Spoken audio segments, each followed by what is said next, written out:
Good morning. Welcome to the Stahls TV Morning Show. I'm Bob. And I'm Josh, and today we have an exciting episode all about what to look for in a heat press. And so we've been selling heat presses and working around heat presses, gosh, for about, 2 decades now? Long time. Yeah, at least 2 decades now. So we've come and seen a lot of different styles of heat presses throughout our history here at Stahls, talked to a lot of different customers about heat presses from Stahls that they've invested in and some other presses. So today we're going to break down and kind of that knowledge. We're going to extract all the knowledge that you have inside of the brain there. Ooh, good luck. Sounds like fun extraction here. And then we're going to show some video clips where we were actually able to cut apart a competitive heat press to be able to articulate the difference on what's inside of the press that sometimes you don't see through a website listing. But first, there are 3. Count them. 1, 2, 3 looks of the week. Pull up the first one, Joe.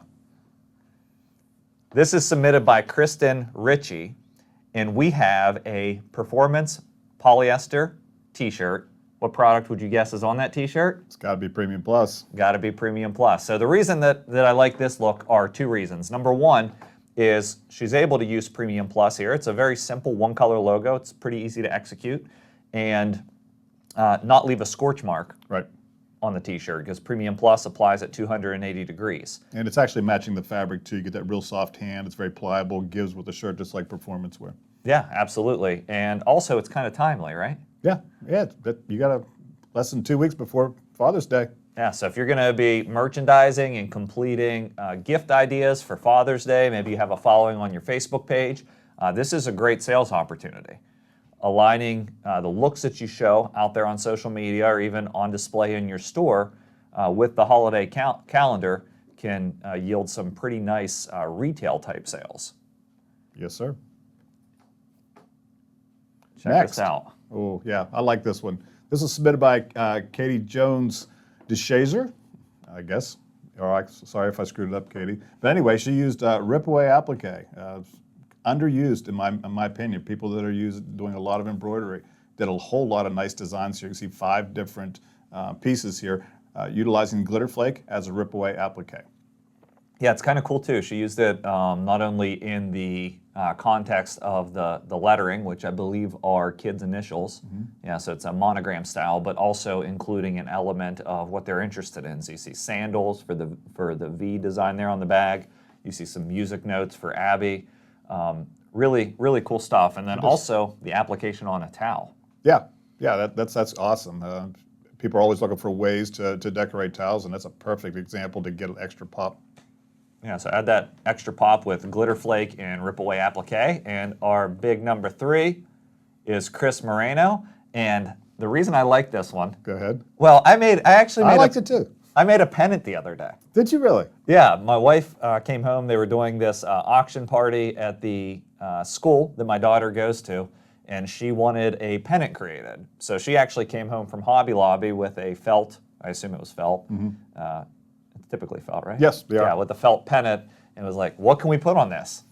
And so we did a little bit of exploration. I only had 2, so I had one to mess up and one to do accurately.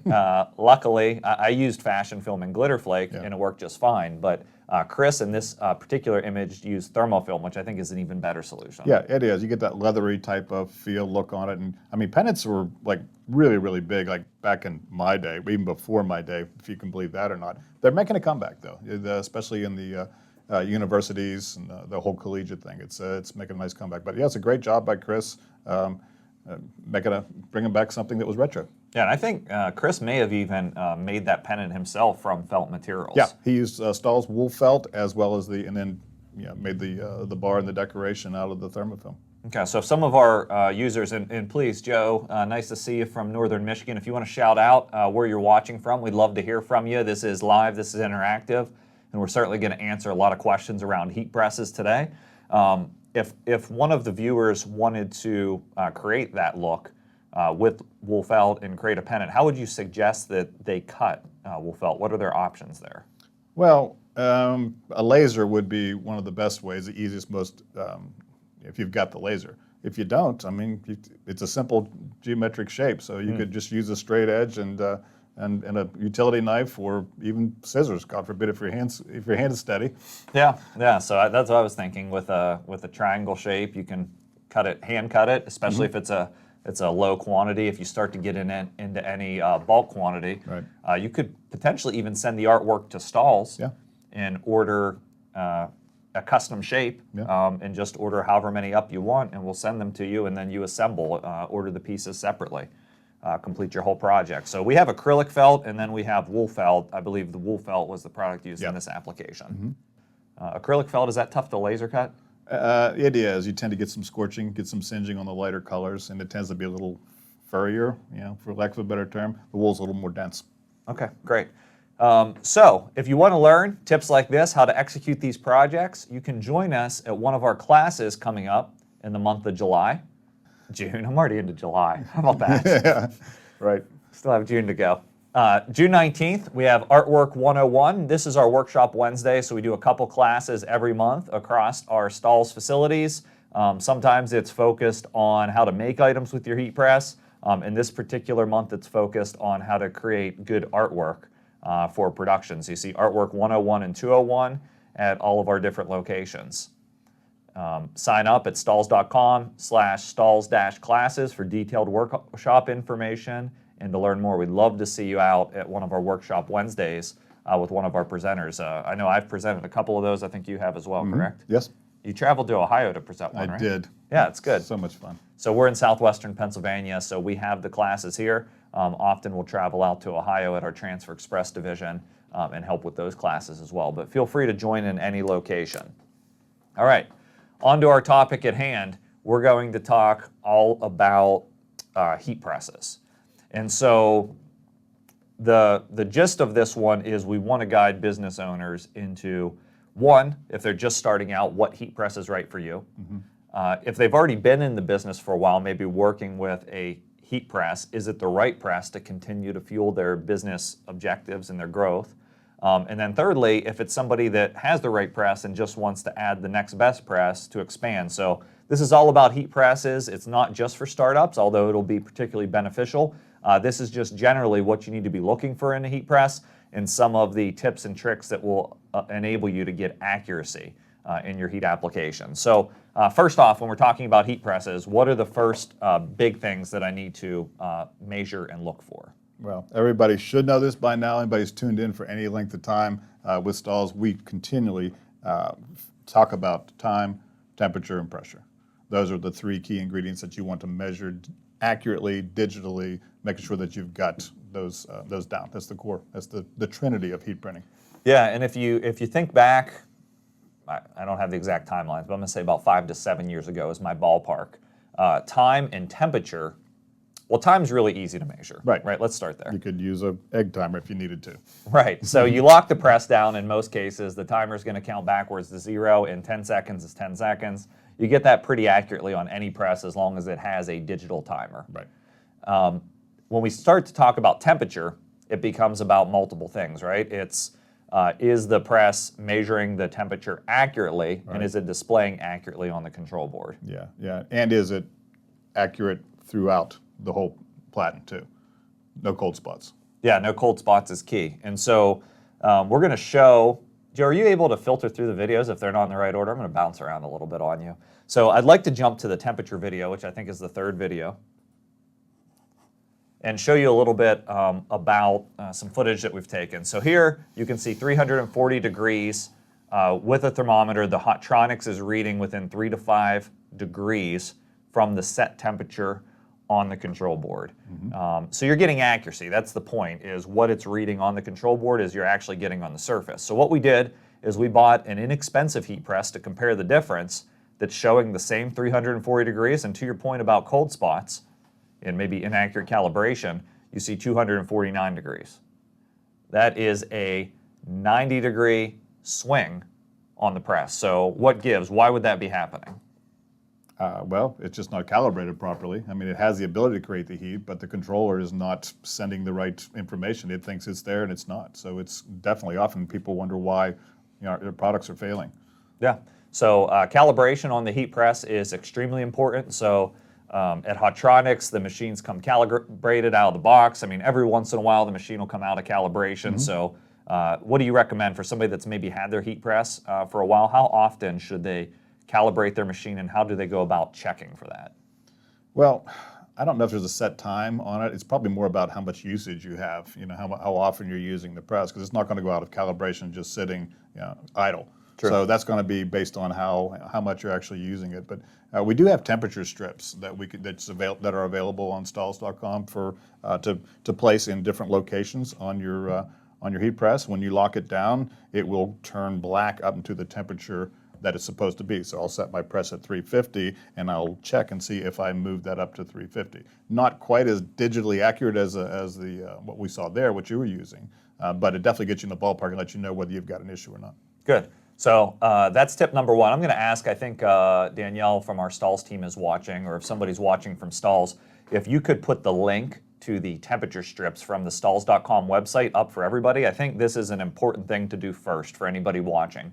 If you have a heat press and you're not sure if it's accurate, if sometimes you're getting failed results on applications, do yourself a favor, pick up these heat temperature strips, test them on your existing heat press, follow the instructions for how to do so, and it's going to instantly show you, is my heat press reading accurate? Is the temperature on the control board actually what I'm achieving on the surface at different locations? So we're going to share a link to those temperature strips so you can make sure you pick those up. But do that, especially if you have inexpensive machine, you're not sure if it's delivering accuracy. Shirts are going out the door maybe correctly. Maybe not. If you're not getting reorders and hearing from customers, maybe there's some challenges there. So picking up those test strips and checking your temperature is key to make sure you're getting an accurate temperature. And do remember to put them all around, at least multiple locations, because you may have a cold spot. You may find this keeps failing every time. It always seems to be always lifting up in the same place on the shirt, and they blame the shirt and the pressure. Sometimes there's just not enough heat right in that spot, or it's too much. Yeah, and something I find is a lot of presses, most people that do heat pressing, they'll do a job, right? So you're going to press 30 or 50 shirts, and they're one right after another.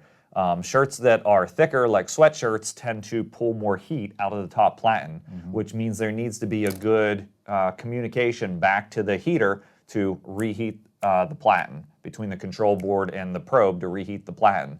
And often what you find if somebody's pressing 30 shirts in a row, heat press can start to lose heat. And really it's tough to see that when you're just looking at a press, but it's all about the platen design. And so we have a video here on the heating element that I want to show you. It's going to be our last video in the sequence.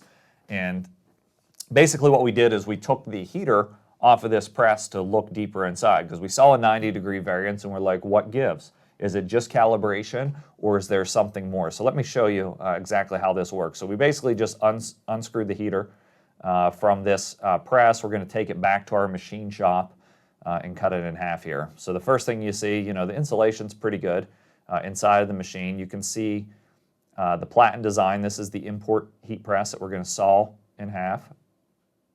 We're also going to do the same thing to the Hotronix heating element.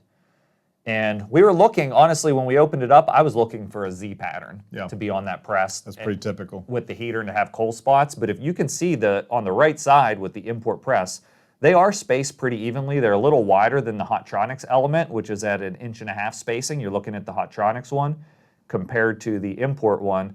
But it's really the thickness of the heater. Right. So we have an 1/4 inch thick heater on the import press, and on the Hotronix press, we have a 3/4 inch thick heater. World of difference. Yeah, and from where the press is measuring the temperature at, this was the import press. It's measuring from a screw on top of the heater, and here we have the RTD probe that it's actually going down to the surface of the heating element and communicating back to the control board to make sure you get the accuracy. So I think the biggest difference on this, if you look at the Hotronix, it has a thicker heater. It's also a solid heater. Yes. And when you looked at the import press, you had the nice micro-wound heating element, but it was only 1/4 inch thick under the hood, and it wasn't a solid design at all.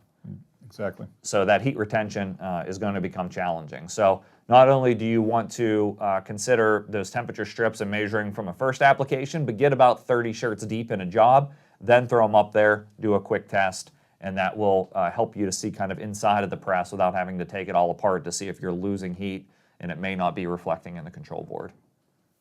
That's a mouthful on temperature. It was. Temperature is a pretty big deal when you're heat pressing. It's kind of what it does. Kind of in the name, right? Right.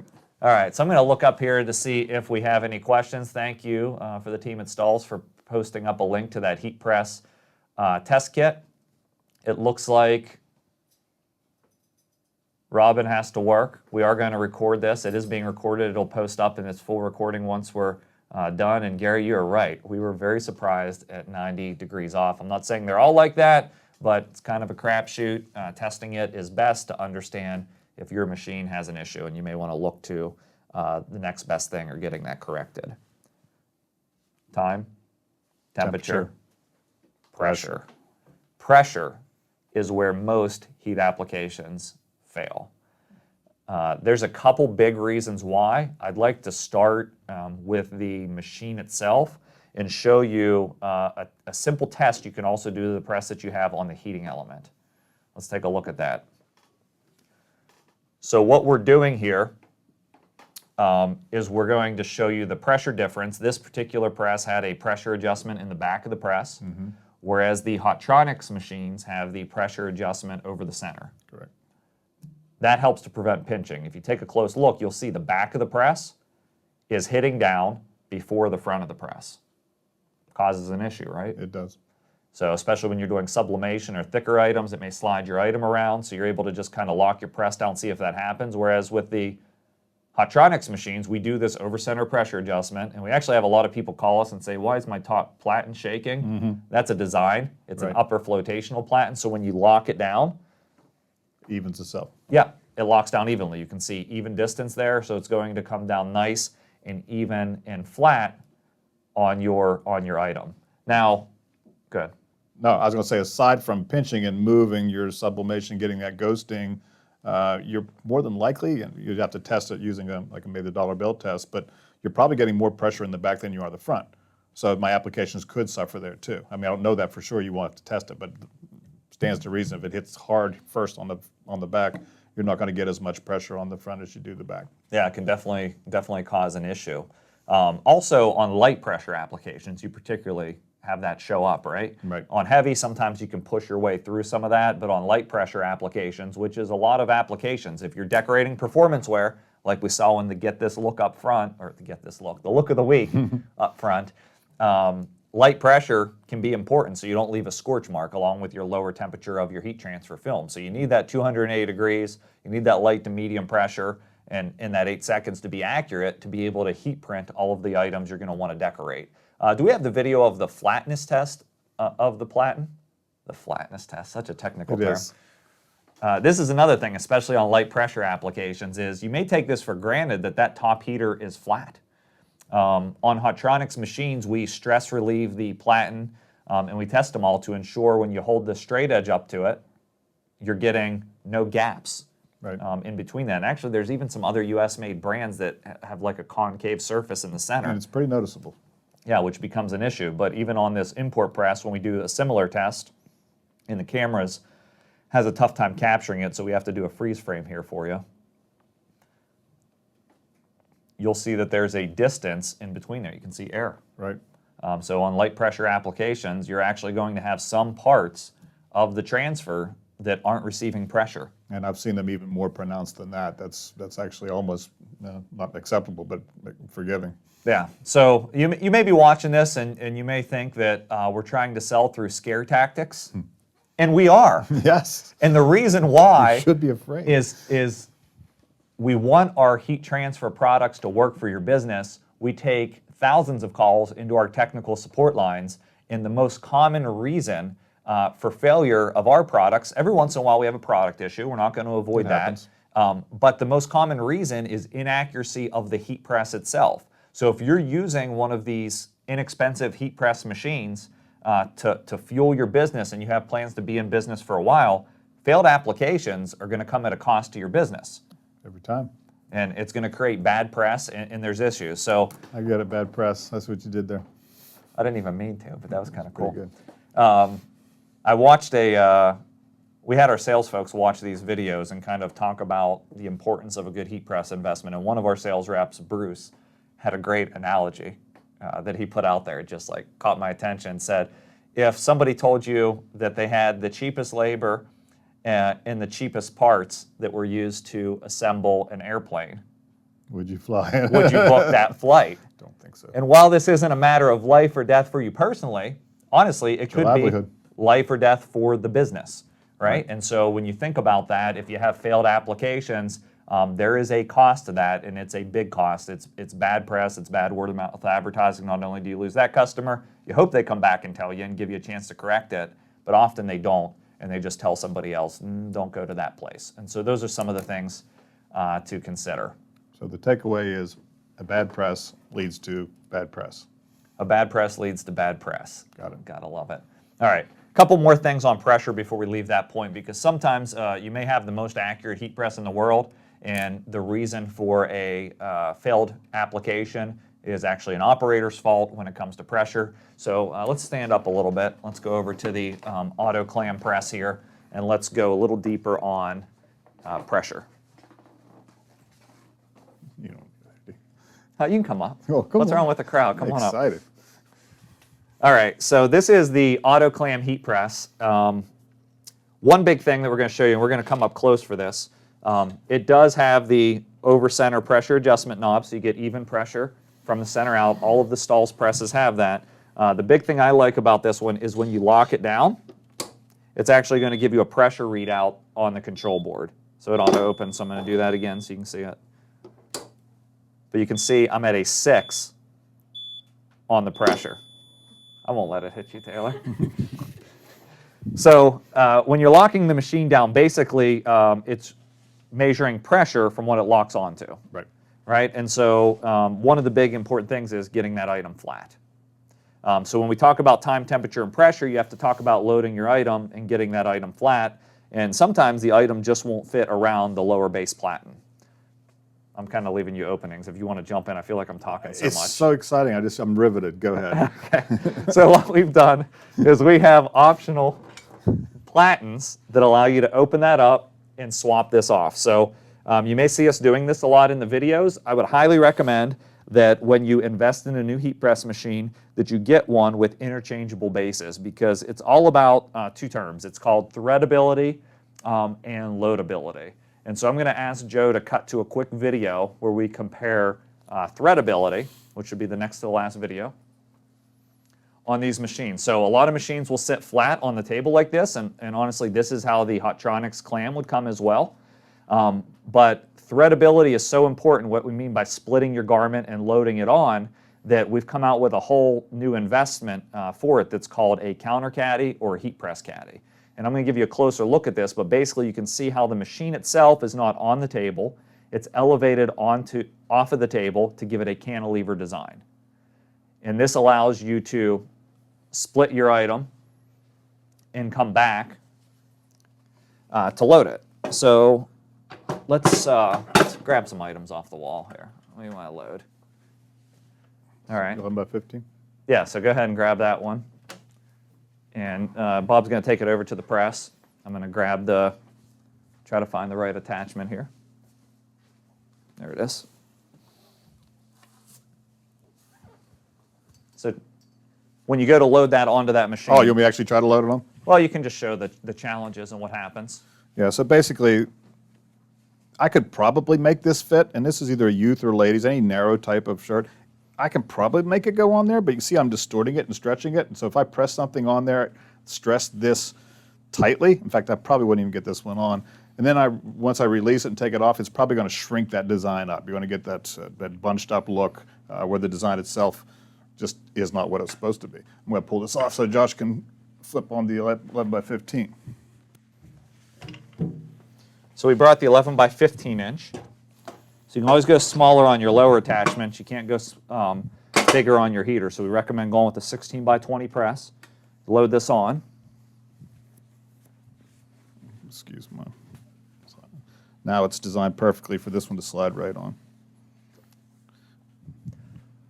Of course, Pressure also can be having something in the way, regardless how much we tried to just work with one piece of material. We want to make sure, of course, that that collar is off of the press. So now that we've got a perfectly aligned, flat, single layer surface. No pressure issues here whatsoever. Yeah, I mean, to your point, if I were to grab a cover sheet real quick, and I'll just show you here, we put that seam up on the press. Number one, it's a performance garment, so I could potentially scorch this seam because it's going to absorb a lot of pressure here. So if you're seeing issues with garment scorching on the collar, it could be because you have them up on the press. Cover this up, and we'll see our pressure is at between a 7 and an 8. Okay, most of that 7 to 8 pressure is being absorbed right into this collar. You'll see it even indented our cover sheet. When I pull that collar off,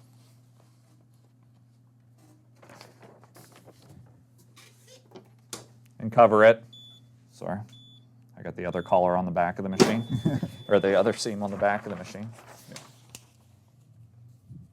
And actually this one's going to be tough to avoid, so. Yeah. One thing too, I will say, as close as this image is to that, that would absolutely fail if I had that on top of there. Sometimes you can get lucky with enough pressure, like you mentioned before, to kind of mash into the foam pad below. But because we're only an inch away from this, this probably would never get the type of pressure that it needed and lift there. True, and so basically when you have this raised surface here, and it's actually flowing underneath here quite a bit, it's all the way to this line on this collar, so you're going to get a dropout in the edge here between this seam and this seam. So getting those off is pretty important. You actually, in this case, may be better because of these seams to even go with a 6x10. Possibly, yeah. Or an 8x10 inch platen. So if these are heat sensitive, that's an issue. If they're just kind of on there and they're that far of a distance away from the print, you basically want to get rid of the seams that are close to the print. It depends on how thick they are too. Some seams are not as pronounced as others, and they will go into the pad a little bit. So depending on the thickness.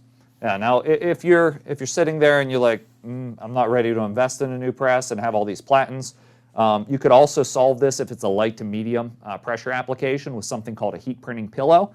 It actually inserts inside of there and the seams kind of fall down in.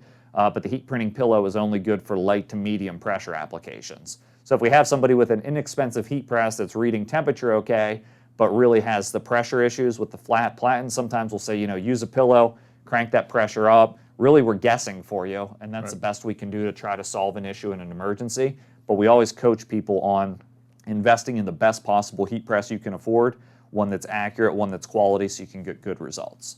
So I want to stop, and we're going to take a couple more questions, have a few more things I'd like to cover on heat press investment.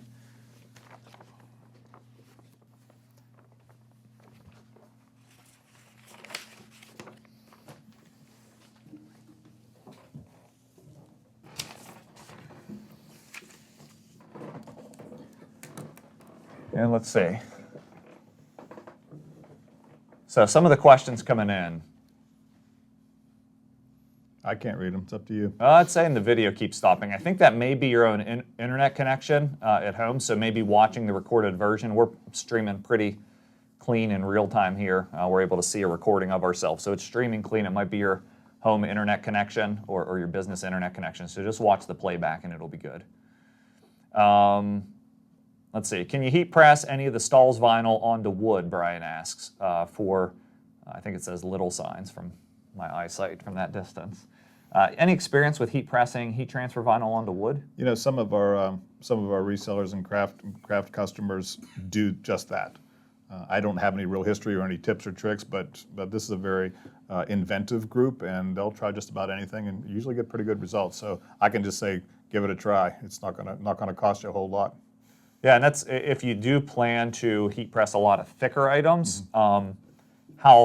How thick your heat press can press is an important detail. So that over center pressure and upper floating platen with it leveling out before it locks in is a big deal. So the Stahls clamshell press will actually press thicker items than any other press on the market.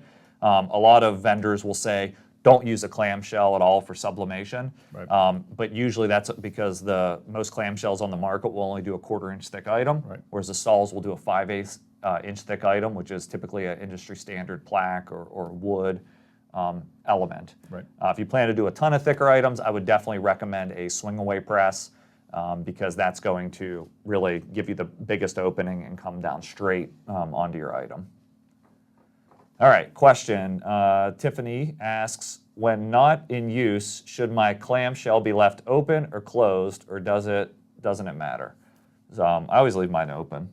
It almost kind of has to in most cases because For the of auto the spring. open, yeah. So open, I think, is the best way. That way you don't have pressure down, and then really it can stay in that state. A lot of course, they ship and stay on the shelf closed. So as long as it's cooled down completely, you lock the press down, it can stay closed. And ours have a screw that you can tighten in to make sure it's not going to pop up on somebody if they accidentally bump it. So either way is fine. Just don't close it. And keep it closed while it's still warm or hot, because we've done that too, shipping machines from trade shows, and they're pretty tough to open when you get them back.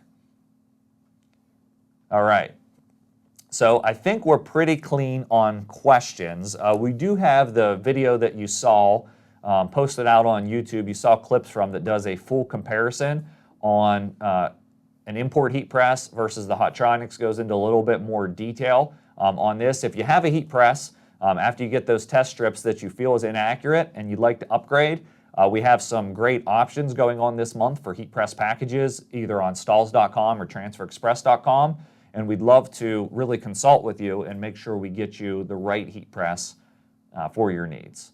So thank you all for attending the Stahls TV Morning Show. If you have any questions on heat presses that you'd like us to answer as you're watching this version recorded, for those who aren't attending live, please type them in and we'll make sure to respond.